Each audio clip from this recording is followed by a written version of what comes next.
If you had told me 5 years ago that I'd ever become a regular at swingers parties, I would have laughed so hard I might have spilled my overpriced latte.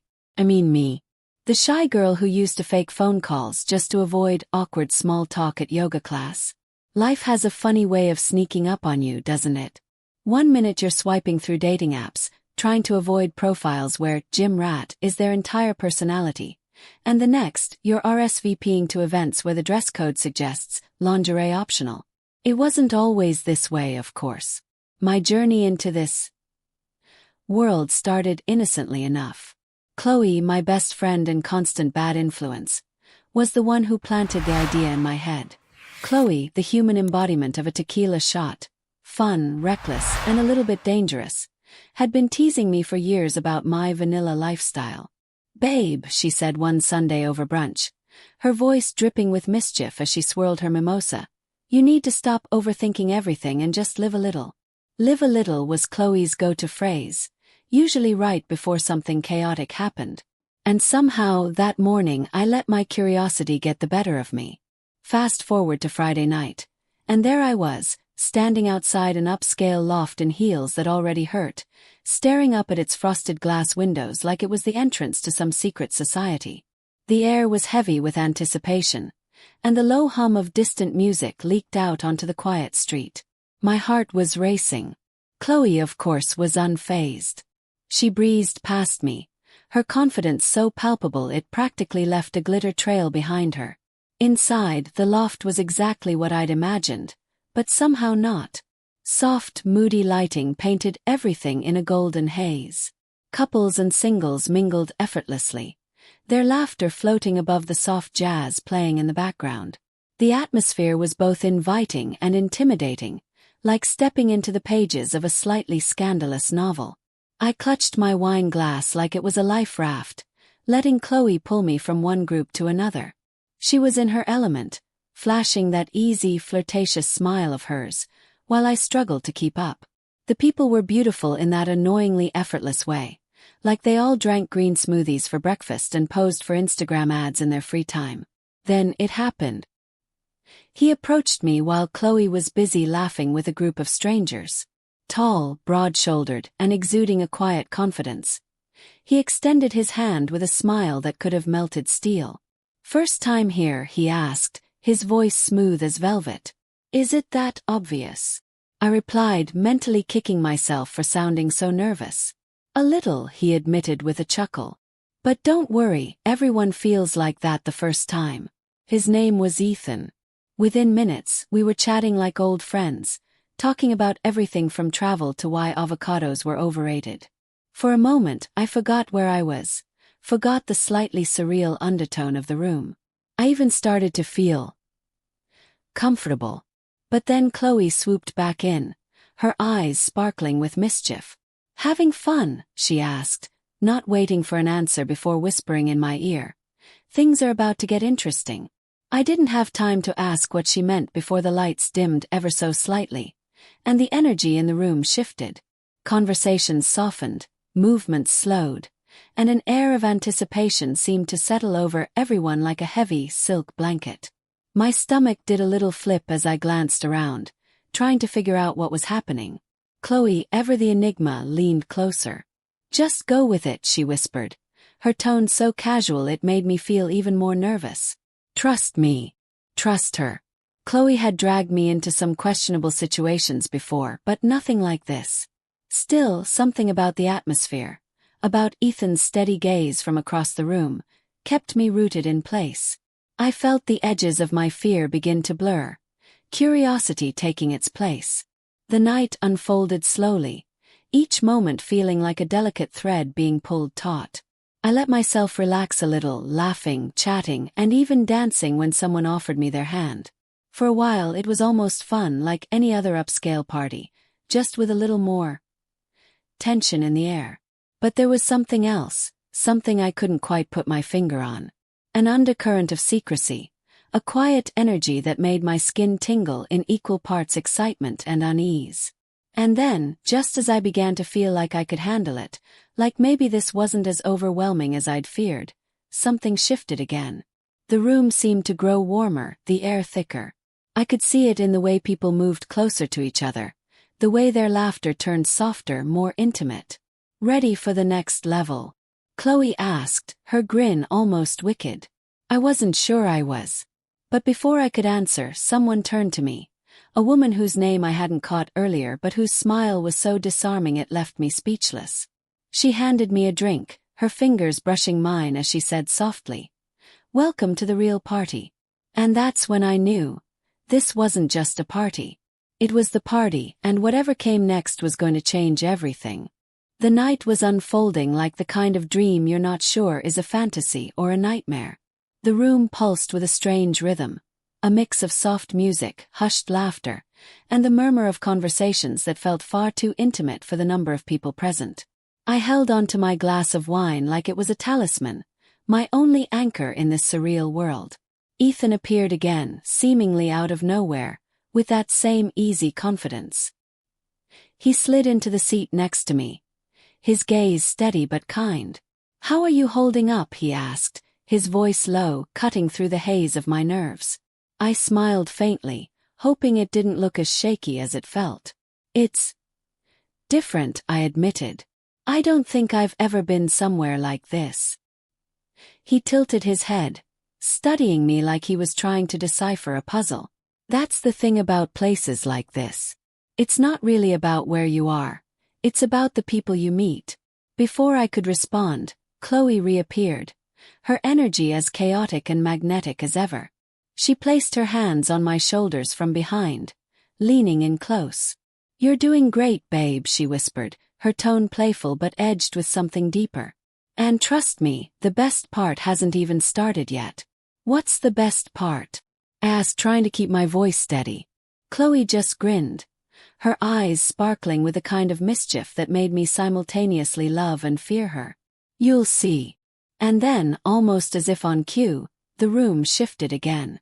The lights dimmed further, bathing everything in a soft golden glow. The chatter softened to a low hum, and the air thickened with something I couldn't quite describe. Anticipation. Excitement. Whatever it was tangible, like static electricity crackling just beneath the surface of everything. I glanced at Ethan, whose calm demeanor hadn't wavered. He leaned in slightly, his voice a quiet thread in the charged air. "It's okay to feel nervous. Everyone does the first time." Before I could ask what exactly the first time meant, a soft chime echoed through the room. It was barely audible over the music, but it had an immediate effect. People began to move, not hurriedly, but with purpose. Couples shifted closer together, their conversations becoming more private. A few people stood and drifted toward the far end of the loft, where an elegant set of double doors stood slightly ajar. "What's happening?" I asked, turning to Chloe. She gave me a sly smile. "That's the signal," she said, like it explained everything. "You can join or you can stay here. No pressure. No pressure." The entire room was practically vibrating with unspoken expectations. I watched as more people made their way toward the doors, some laughing softly, others exchanging knowing looks. Part of me wanted to stay exactly where I was, to remain safely on the sidelines. But another part of me, the part that had agreed to come here in the first place, was intrigued. "Come on," Chloe said, tugging at my arm. "You didn't come here to sit in the corner all night, did you?" I hesitated, my heart pounding in my chest. Ethan caught my hesitation and offered me a small, reassuring smile. "You don't have to do anything you're not comfortable with," he said gently. "But sometimes stepping out of your comfort zone can be rewarding." His words hung in the air, a quiet challenge. I wasn't sure if it was his calm presence or Chloe's relentless enthusiasm, but I found myself standing, my legs moving almost on their own. The hallway behind the double doors was dimly lit, lined with flickering candles that cast dancing shadows on the walls. The air was warmer here, heavier. My heels clicked softly against the hardwood floor as I followed Chloe and Ethan, my pulse quickening with every step. At the end of the hallway was another door, slightly ajar, revealing a glimpse of something different. The music here was softer, more sensual, and the room beyond seemed to glow with a warm, golden light. I could hear faint laughter, the clink of glasses, and the low murmur of voices. Chloe turned to me, her expression unreadable for once. "You ready?" she asked, her voice quieter than usual. I nodded, though I wasn't sure if I was lying to her or to myself. The room we stepped into was like nothing I'd ever seen. It was luxurious and intimate, with plush couches arranged in small clusters, velvet curtains framing the walls, and low tables adorned with candles and glasses of champagne. People moved with an ease that seemed almost rehearsed, their laughter soft, their touches casual but deliberate. It was elegant, intoxicating, and just the slightest bit overwhelming. Ethan stayed close, his presence steadying me in a way I hadn't expected. "Take your time," he said, his voice barely above a whisper. "There's no rush." Chloe, on the other hand, was already in her element, chatting with a group of strangers like she'd known them for years. I watched her for a moment, envying her effortless confidence. But then someone approached me, a woman in a deep emerald dress, her smile warm and inviting. "First time?" she asked, echoing Ethan's earlier question. "Is it that obvious?" I replied, forcing a small laugh. She smiled knowingly. "Don't worry. Everyone feels out of place at first. But trust me, it gets easier." I wasn't sure what it was exactly, but I nodded anyway.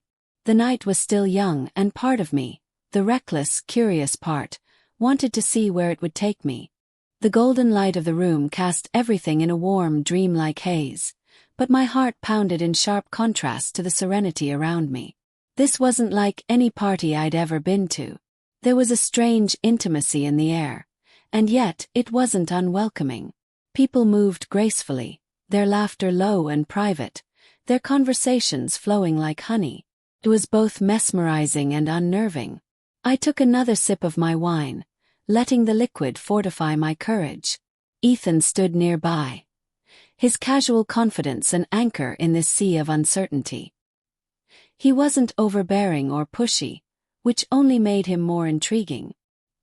He simply lingered, offering a reassuring smile or glance whenever I needed it. It was almost as if he knew I was silently questioning whether I belonged here. "Come on," Chloe's voice interrupted my thoughts. She had somehow appeared beside me, a new glow of excitement lighting up her features. "We're joining the group over there," she said, gesturing toward a circle of people seated on one of the plush couches. "I'm fine here," I replied quickly, clinging to my glass like a lifeline. "No, you're not." Chloe grinned, grabbing my free hand. "You promised to trust me tonight. So trust me." Before I could protest, she was already leading me toward the group. Ethan followed, his steady presence keeping my nerves from completely unraveling. The couch was softer than I expected as I sank into it, the velvety fabric cool against my bare skin. The group was mid-conversation when we joined them, their laughter rippling through the air like the tail end of a private joke. They welcomed us without hesitation, as though we were old friends instead of newcomers. It wasn't long before I found myself talking to a couple seated across from me, Ava and Lucas. They introduced themselves. She was petite with sharp green eyes that seemed to read your soul in a single glance, while he had the kind of easy charm that could melt even the toughest cynic. Together they were magnetic. "So, how did Chloe convince you to come tonight?" Ava asked, her tone playful but not unkind. I smiled nervously, glancing at Chloe. "Let's just say she's very persuasive." Lucas chuckled. "She must be. Most people wouldn't dive into something like this without a little encouragement." There was no judgment in his voice, but his words made my cheeks flush anyway. I was about to respond when Ava leaned forward slightly, her gaze holding mine.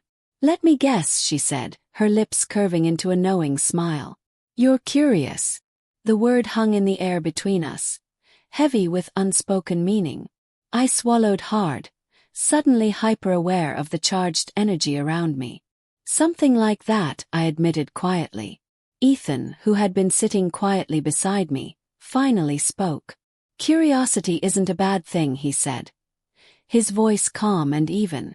"It's how we discover what we really want." His words struck a chord, though I wasn't sure why. Maybe it was the simplicity of them, or maybe it was the way he said it, as though he'd already figured it out for himself. Either way, it made me feel a little less like a wide-eyed novice and a little more like someone who was exactly where they were meant to be. As the conversation continued, the group's dynamic began to shift.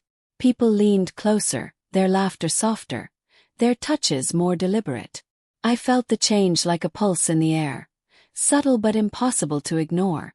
I glanced at Chloe, who was effortlessly chatting with someone on her left, completely at ease. "How are you feeling?" Ethan asked, his voice low enough that only I could hear. "Overwhelmed," I admitted. "But not in a bad way." He smiled, his dark eyes warm. "Good. That means you're alive." Before I could respond, Ava stood, drawing everyone's attention. "Why don't we move to the next room?" she suggested, her tone light but inviting. The group murmured in agreement, and just like that, everyone began to rise, their movements fluid and unhurried. I hesitated, unsure if I should follow. Ethan noticed and offered me his hand. "You don't have to," he said gently. "But if you're curious, this is your chance to see more." His words weren't a push, just an open door. I looked at his hand, then back at Chloe, who was already drifting toward the others without a second thought. My heart was racing, my mind a tangle of questions and possibilities. And yet, something inside me, something I couldn't quite name, wanted to know what was behind that door. So I took his hand. The next room was smaller, more intimate. The lighting was even dimmer here, and the furniture was arranged in cozy clusters, each space its own little world. The air felt heavier, like it was saturated with unspoken promises. People were already settling into the room's rhythm, their movements slower, more intentional. Ethan guided me to a corner where a low couch and a table adorned with candles waited. I sat down, trying to steady my breathing. "What now?" I whispered, my voice barely audible. He smiled, his gaze steady. "Now you just be." The simplicity of his answer surprised me. No pressure, no expectations. Just be. But as the night continued, I couldn't shake the feeling that I was teetering on the edge of something much larger than myself, something that would either awaken me or unravel me entirely. By the time the night began winding down, the lines between fantasy and reality had blurred so much that I wasn't sure where one ended and the other began. The small, intimate room hummed with energy, so thick and tangible it felt like I could touch it. Ethan stayed close, his quiet presence keeping me grounded, while Chloe flitted about like a butterfly, effortlessly moving between conversations and stolen moments with strangers. She was thriving. Me. I wasn't so sure. It wasn't that I felt out of place anymore. If anything, I'd found a strange comfort in the rhythm of the evening, in the way people shed their masks and revealed their desires without shame. But there was an undercurrent I couldn't ignore, a faint sense of something off.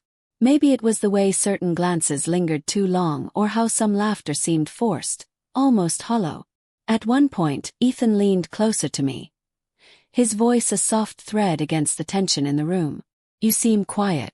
What's on your mind?" I hesitated. How could I explain the mix of emotions churning inside me? The curiosity that had brought me here, the thrill of stepping out of my comfort zone, and the creeping sense that I was somewhere I didn't quite belong. "I don't know," I said finally, my voice quieter than I intended. "I thought this would be different." "Different how?" he asked, his expression calm, open. "I thought it would feel liberating," I admitted, the words spilling out before I could stop them. "But instead it feels complicated. Like I'm not sure what's real and what's just for show." Ethan nodded, his gaze thoughtful. "That's the thing about places like this," he said. "They're not for everyone. And that's okay." His honesty was unexpected, and for a moment I let it settle over me. Maybe he was right. Maybe this wasn't about fitting in or keeping up with Chloe's whirlwind lifestyle. Maybe this was about figuring out where my boundaries were, and learning to respect them. Across the room, Chloe caught my eye and gave me a playful wink. She was glowing, clearly in her element, but as much as I loved her, I realized something important in that moment. Her world didn't have to be mine. The rest of the night passed in a blur. I stayed close to Ethan, finding comfort in his quiet steadiness as the party slowly began to wind down. By the time I stepped out onto the balcony for some fresh air, the city lights below felt almost surreal, twinkling like a million tiny reminders of the life waiting for me outside this bubble. Ethan joined me, leaning against the railing with a soft sigh. "It's a lot to take in, isn't it?" He nodded. More than I expected." He turned to me, his expression kind. "It's okay to not love it. To decide it's not for you." His words echoed in my mind as the night came to a close, and by the time Chloe and I were heading home, I felt a strange sense of peace. This world, this glittering, seductive world of freedom and indulgence, wasn't mine. And for the first time I was okay with that. It's been a few months since that night, and I've thought about it often. At first I felt embarrassed, like I'd failed some unspoken test of boldness and liberation. But the more I reflected on it, the more I realized that wasn't the lesson I needed to learn. Chloe and I are still friends, closer than ever actually, but I've learned to draw my own boundaries, to embrace the parts of myself that aren't drawn to the same wild adventures she loves. That night taught me that it's okay to try new things, even if they're not for you in the end. It taught me to trust my instincts, to listen to the quiet voice inside that says, "This isn't right for me." Most importantly, it taught me that there's strength in knowing who you are, and who you're not. So, while I won't be returning to another swing party anytime soon, I don't regret going. Sometimes, the most unexpected experiences can teach you the biggest lessons about yourself. And if there's one thing I hope you take away from my story, it's this. Never be afraid to explore, but always stay true to who you are.